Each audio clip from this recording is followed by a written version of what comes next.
Bonjour, les Jeux Olympiques en France. Il faut bien en convenir. Dans une vie d'être humain, les Jeux Olympiques dans son pays natal, c'est une fois dans une vie. Et vous êtes sans doute très nombreux à avoir admiré le passage de la flamme olympique dans votre ville. Mais cette flamme olympique, ou plus exactement le parcours de la flamme olympique, il remonte à quand, à votre avis?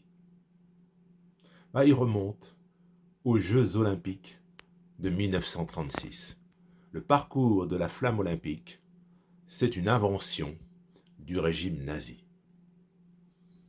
Hitler accède au pouvoir en Allemagne en 1933. 2 ans auparavant, le Comité olympique international a attribué les Jeux olympiques d'été de 1936 à l'Allemagne. Adolf Hitler, les Jeux olympiques, franchement, il n'en a rien à faire. C'est pas du tout sa vision des choses. Lui, ce qu'il veut, c'est la guerre, la guerre, la guerre. Alors, ces jeux, non franchement, c'est pas du tout sa tasse de thé. Mais, au sein du régime nazi, il y a un homme qui s'appelle Joseph Goebbels.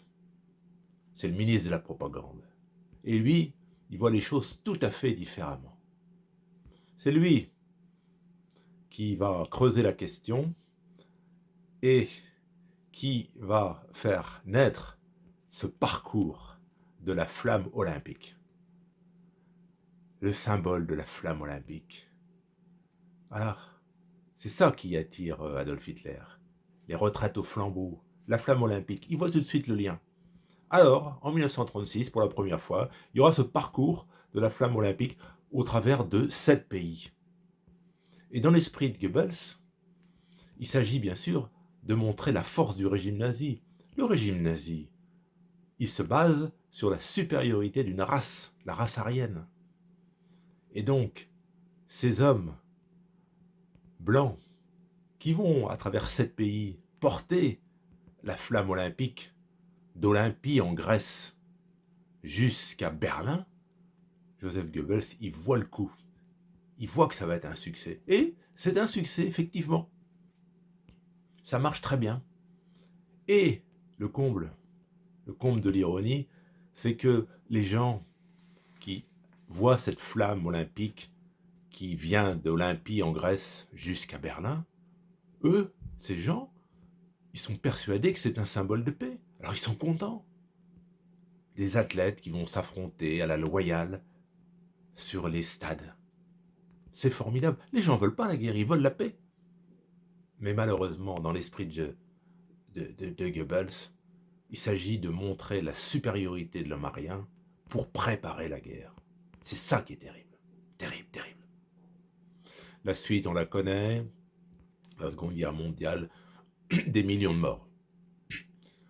Les Jeux Olympiques ne sont pas, bien évidemment, organisés en 1940, ni en 1944. Il faudra attendre 1948, à Londres, pour voir de nouveaux Jeux Olympiques, après cette terrible guerre mondiale.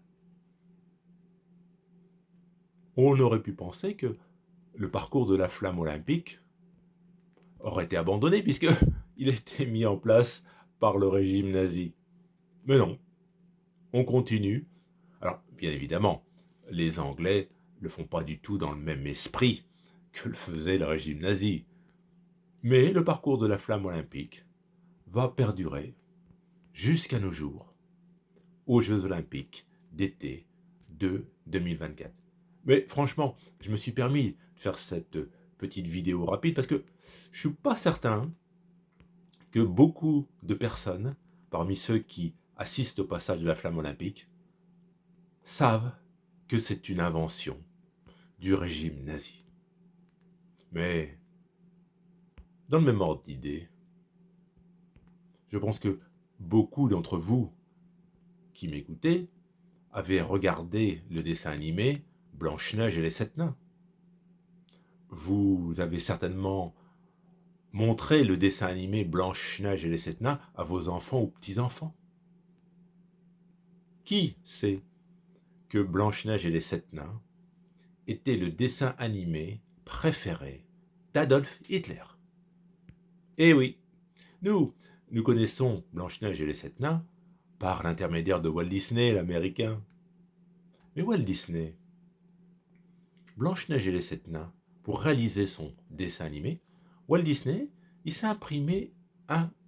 Excusez-moi, il s'est inspiré d'un conte germanique, écrit par les frères allemands Grimm, qui eux-mêmes s'étaient inspirés d'une légende germanique.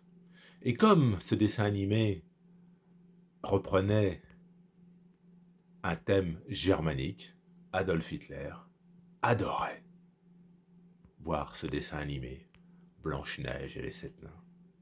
L'histoire a parfois des méandres bien curieux.